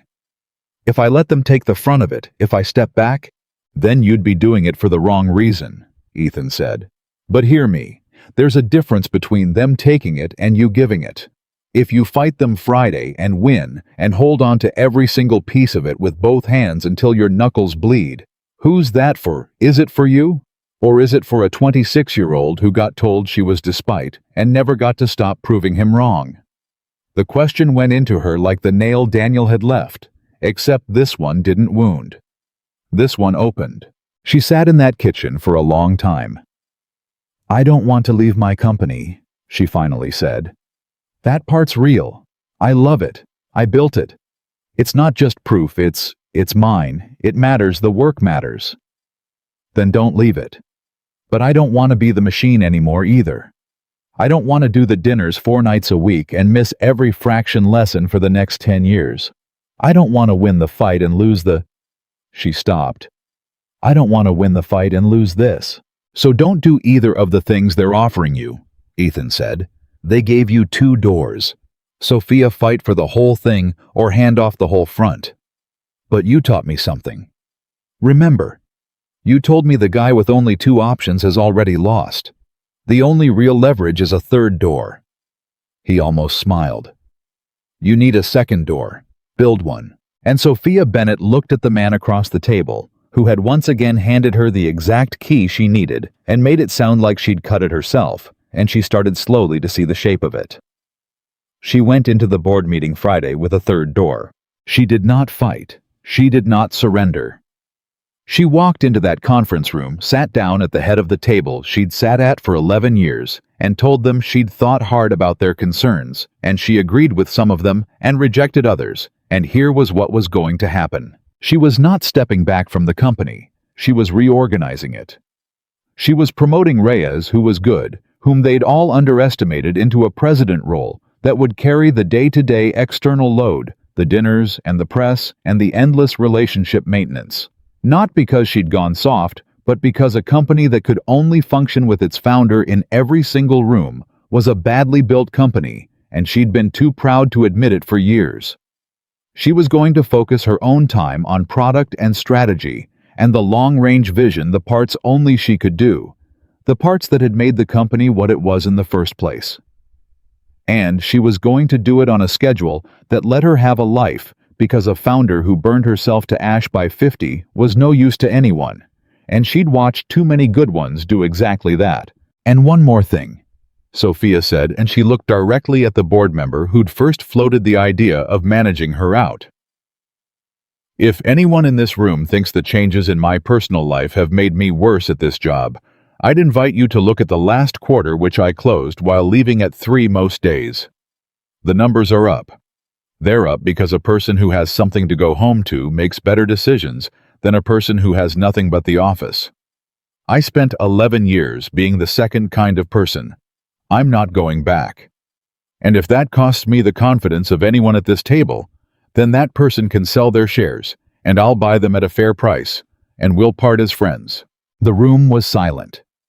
Diane, the older board member, was the first to speak. She was quiet for a moment. Then she said, I've been on this board for 9 years. I put you in that chair when you were 30, and half the room thought I was insane. She paused. That was the best speech I've ever heard you give. Motion to approve the reorganization as the founder has described it. It passed. Not unanimously. The COO who'd started it all abstained, and Sophia understood their working relationship had changed permanently, and she'd deal with that. But it passed, and she'd kept her company, and she'd kept her life, and she'd done it by building a 3rd door instead of choosing between the 2 she'd been handed. She drove back to the apartment that evening lighter than she'd felt in years. And she was almost there, almost to the good part of the night, the part where she'd tell Ethan, and he'd be proud of her in that quiet way he had when her phone rang, and it was a number she didn't know. And because she was Sophia Bennett and had spent 11 years unable to let a phone ring, she answered it. Sophia Bennett, a man's voice said. This is a reporter with the Business Journal. I'm working on a profile, and I wanted to give you a chance to comment on some information that's come to us. Something in his tone made her pull over. What information? She said. We've been contacted by someone who says he was in a long-term relationship with you early in your career. He's provided some colorful characterizations of you, of your temperament, your management style, some claims about the early days of the company. I wanted to give you the opportunity to respond before we... Daniel, Sophia said. Flat. Certain. There was a pause on the line. I'm not able to confirm my source, the reporter said, which was confirmation. And there it was. The bill. She'd known it was coming. She'd felt it coming the whole time she was happy, and here it was arriving in the form of a man she'd loved at 24, who'd told her she was successful, despite how she looked, and who had apparently watched her build an empire, and decided now that she was finally happy, now that she'd finally put down the wall he'd handed her, that the time had come to take one more thing. Sophia sat in her car on the side of the road, and for one long, terrible second she felt the old woman come back. The one who'd built the wall. The one who was underneath all the money and all the power, still a little bit convinced that Daniel had been right. Then she thought about a man at a kitchen table, telling her there was no despite. She thought about an 8-year-old who wanted to keep her. She thought about a hand set palm up an offer and not a demand. And the old woman receded, and something new and much harder to frighten stood up in her place.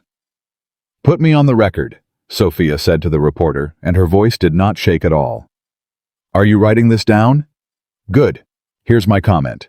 "Here's my comment," Sophia said again, and she heard the reporter's pen stop, heard him waiting, and she took a breath and understood that whatever she said in the next 30 seconds would follow her for the rest of her life. The old Sophia would have threatened him, would have mentioned lawyers, mentioned the size of her company's ad spend, mentioned the ways a person with her resources could make a small reporter's life difficult.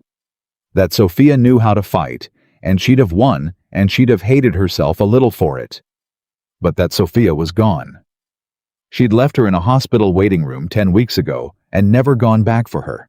"You said this man has provided colorful characterizations of my temperament," Sophia said slow and clear. "I'm sure he has. His name is Daniel, though I doubt he gave it to you. We were together for 2 years early on, and it ended badly, and the last thing he ever said to me was that I was successful, despite how I look, not because of who I am. He said any man with me was choosing to see past something. I was 26. I believed him for 8 years." She paused. "You can print that, word for word. I'll spell it for you if you need." The reporter was quiet. "I don't think you understand," he started. "The things he's alleging about the early company, I understand completely," Sophia said. "A man I loved a long time ago watched me build something out of nothing, watched me become someone he can't touch. And the moment he heard, I was finally happy. Because that's what this is, isn't it? This is time to something. Someone told him, 'I'm happy.' Now he decided to sell you a version of me for whatever you're paying. And you called me hoping I'd panic, hoping I'd offer you something to kill it. That's the story you thought you were writing." Her voice didn't rise. It got quieter, which was worse. "So here's the real one, and it's better than his, I promise you. Print every word he said. And print mine next to them. Print that Sophia Bennett said on the record that the cruelest thing anyone ever told her turned out to be the thing that built her, and that she doesn't need you or him or anyone to see past a single thing about her anymore, because someone taught her there was never anything to see past in the first place. Run that. See which version your readers believe." She hung up before he could answer. Her hands were steady. That was the thing she noticed sitting there on the side of the road. In 11 years, Daniel's name had never once come up without her hands going cold. And now she'd said it out loud to a stranger to be printed in a paper, and her hands were steady, and she understood that the wall was really finally gone, because you cannot be threatened with a weapon you've already handed over willingly. She drove the rest of the way to the apartment. She let herself in with her key, and she found Ethan on the couch with Lily, the two of them halfway through a movie they'd clearly seen 100 times, Lily narrating the parts before they happened, and Ethan looked up at Sophia's face and knew instantly that something had happened, because he could always tell. "Bug," he said. "Go brush your teeth. Grown-up talk. But it's the good part. It's always the good part. You've seen it 40 times. Teeth." Lily groaned the groan of the deeply wronged and slid off the couch, but on her way past Sophia, she stopped, looked up and said, "You look sad. Are you sad?" Sophia crouched down. "A little," she said, because she'd learned from Ethan that you tell the truth to this child. "Somebody said something mean about me today." Lily considered this with total seriousness. "Was it true? No.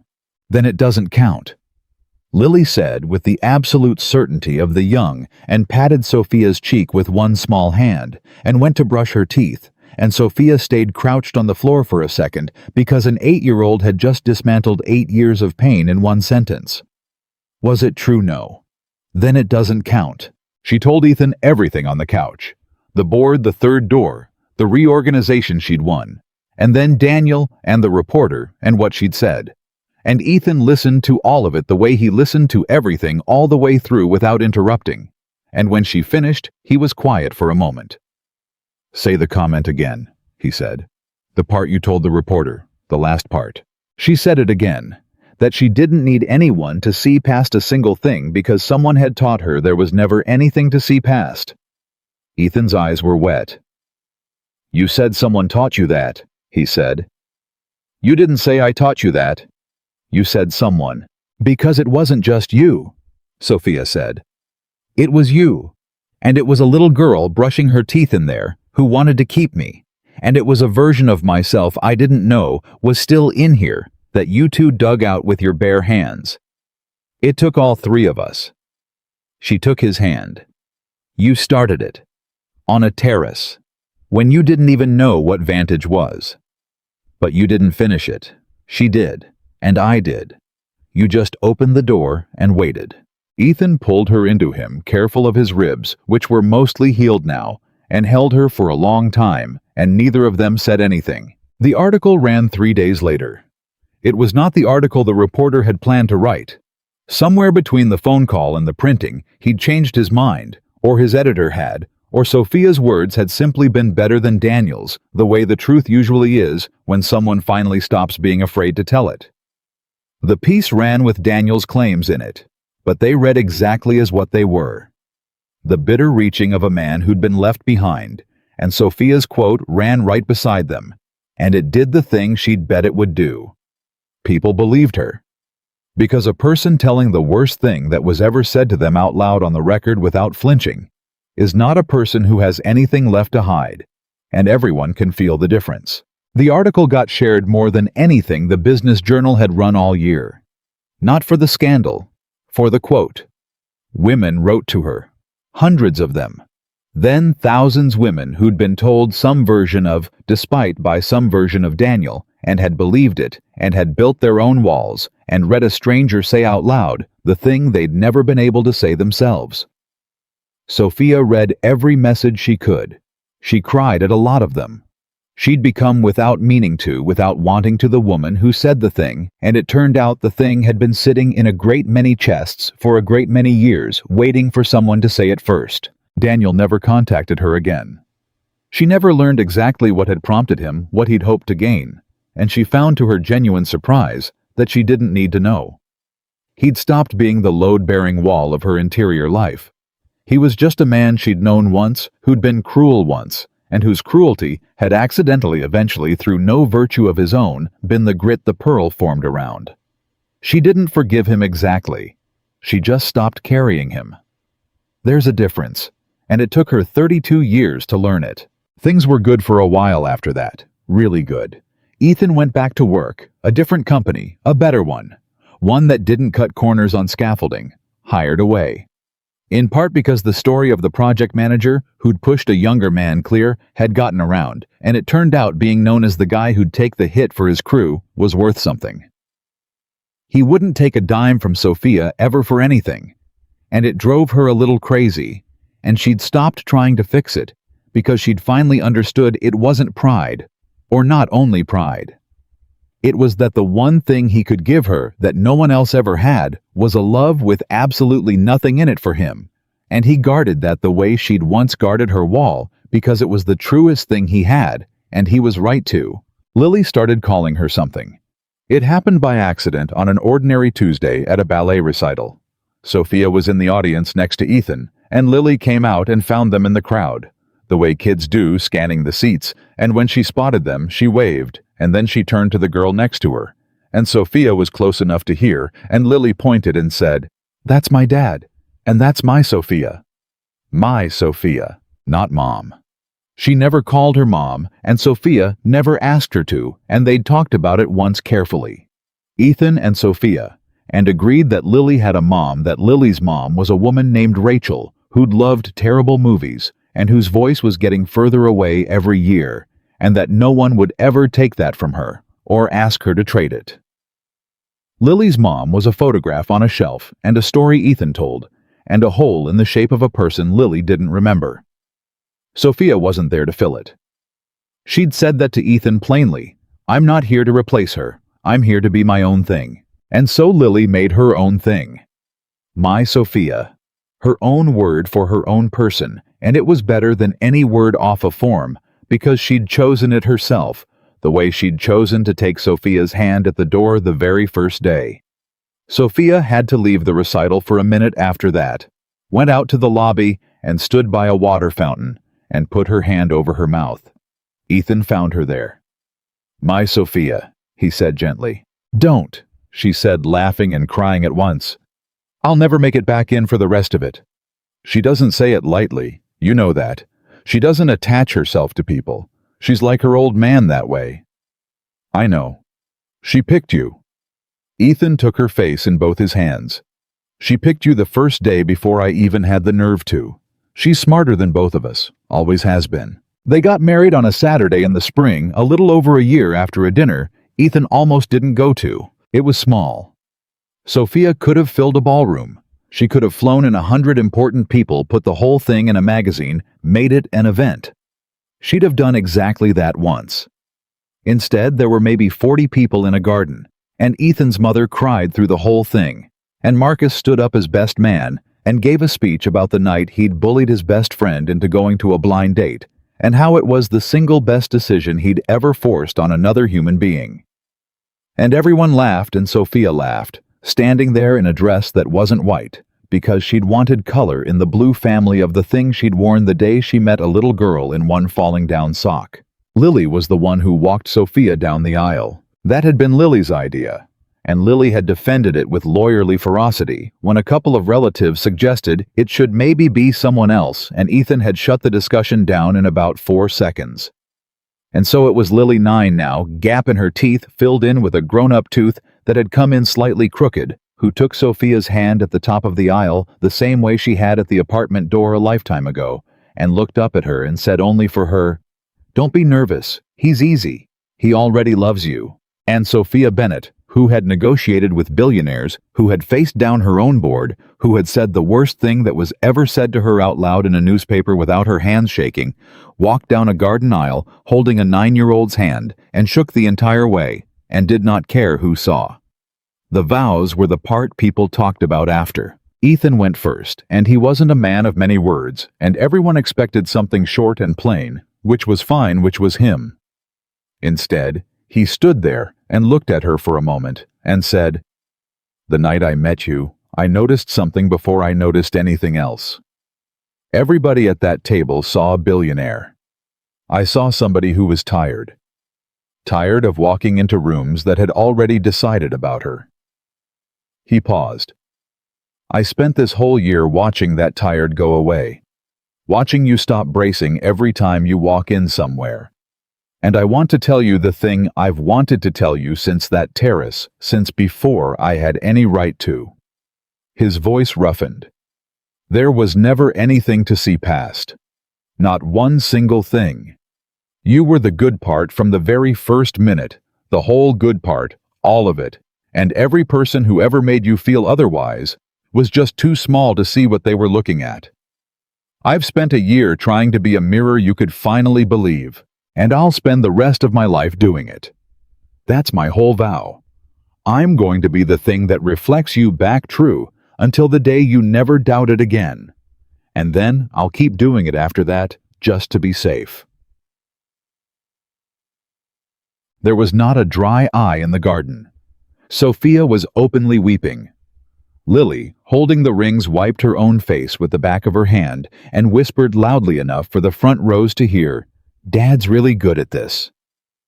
And then it was Sophia's turn, and she'd written something. Pages of something, and she looked down at the pages, and then she folded them up and put them away, because they were the old Sophia's words, careful and polished and armored. And this was not a moment for armor. "I built a wall," she said without notes.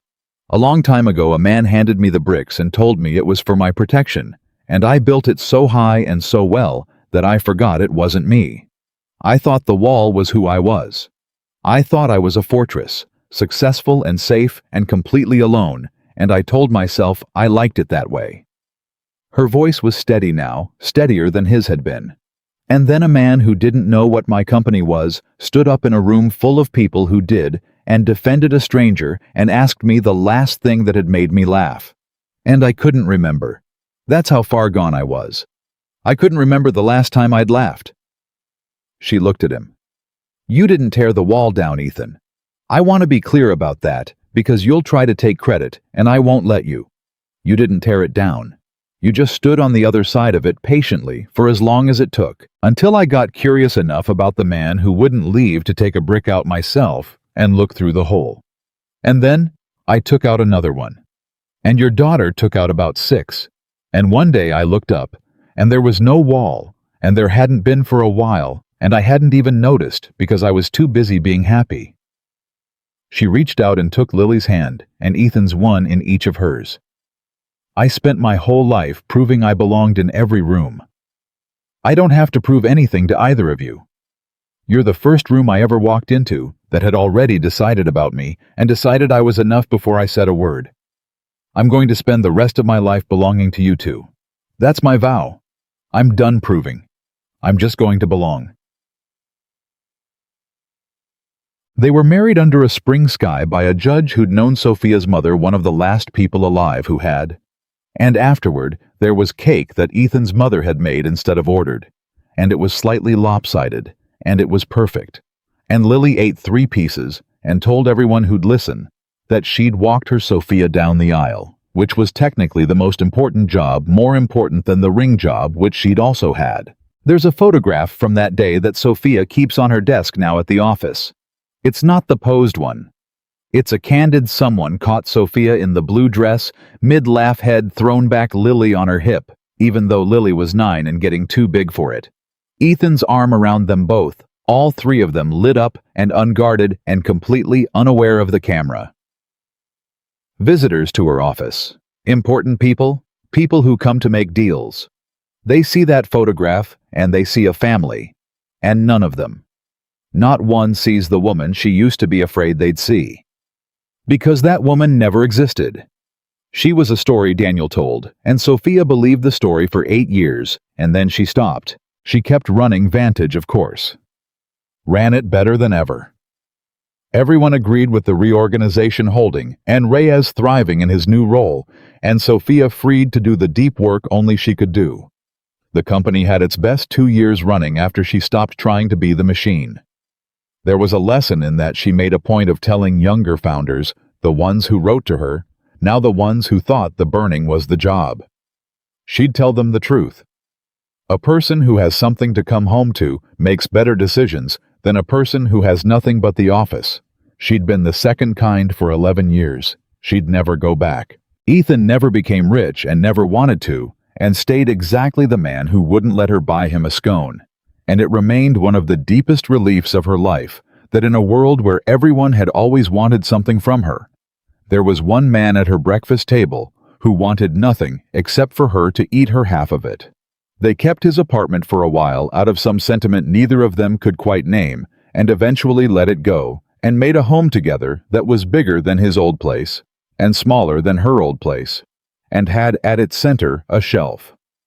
On the shelf was a photograph of a woman named Rachel, who'd loved terrible movies put there by Sophia herself on the first day, without being asked, because a mother is not a hole to be filled, and a girl deserves to grow up seeing her face.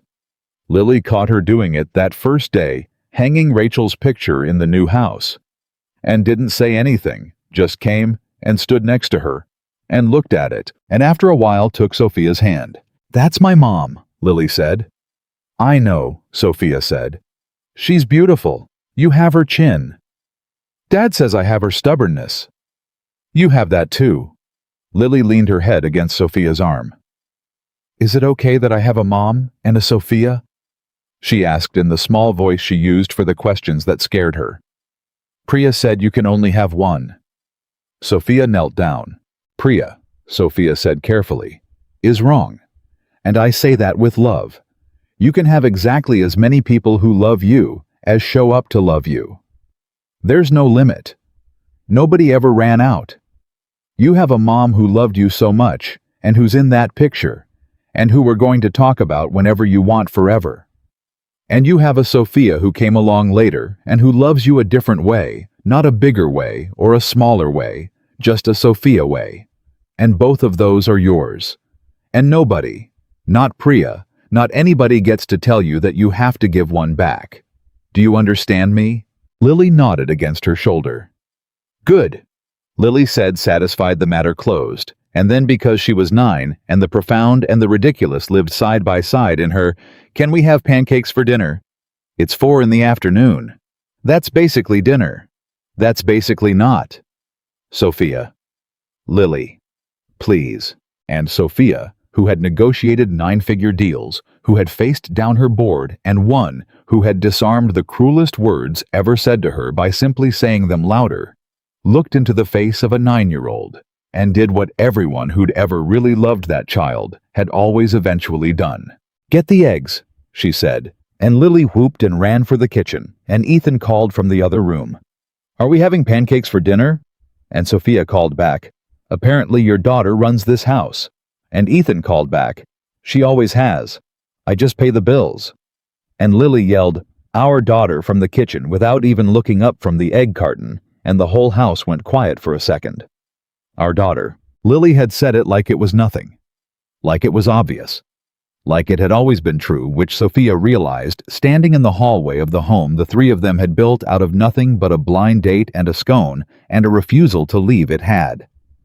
It had been true from the door, from the first small hand slipped into hers. From good my dad needs more friends from, I want to keep her. Lily had decided it a year ago, and had simply been waiting patiently, the way her father waited for the grown-ups to catch up. Sophia stood there for a moment and let it land, all of it, the whole impossible shape of the life she'd almost missed, because she'd almost not answered a friend's dare, because she'd almost sent a text from a parking lot, because she'd spent 32 years believing a lie a small man told her at 26. Then she went into the kitchen, where a 9-year-old was cracking eggs badly, and a man she loved was pretending not to sing, and she rolled up her sleeves, and she belonged. She was never again, for the rest of her long and happy life, a woman anyone had to see past. She had stopped being that the moment she stopped believing she was, and she never once believed it again.